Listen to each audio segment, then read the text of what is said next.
The UN wants to get in the act of controlling the internet. The reason for this is simple: money. When you have control over anything, you can tax, you can charge fees, you can regulate, you can assess fines, and it's all about money. Even our government, the U.S. government, wants to get in on the act of controlling the internet. There is a bill, it's called S773, which permits the president to seize temporary control of private sector networks on the internet during a so-called cyber emergency. Well, what's a cyber emergency? Because MasterCard and Visa can't use their website? You know, there's no clear definition of what an emergency is, and it's subject to abuse by bureaucrats.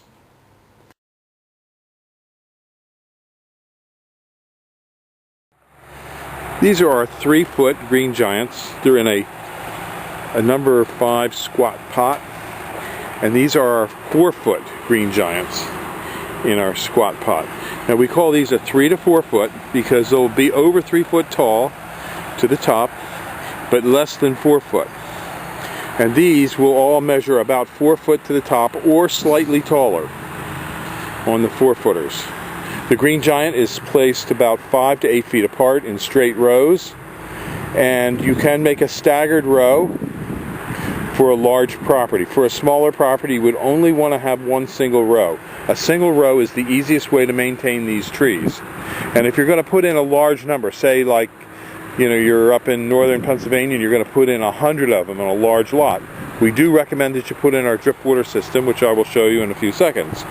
But these trees can grow upwards to 3 feet a year with our drip water system.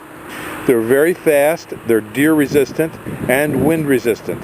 The wind resistance comes from the fact, and the snow load resistance comes from the fact that the tree can be bent right over to the ground almost, and then it'll snap right back. And predominantly, if they have a double leader, you do want to trim 1 leader out, like this would be trimmed down, so that 1 leader takes forward and takes control. But usually they don't split apart in the winter at all. The emerald green does split apart and is a weaker tree that only grows to 10 to 15 feet. These could grow to 40 feet. But if you trim them, you can keep them probably around 25 feet for quite a long time. So give us a call at 215-651-8329. Thank you.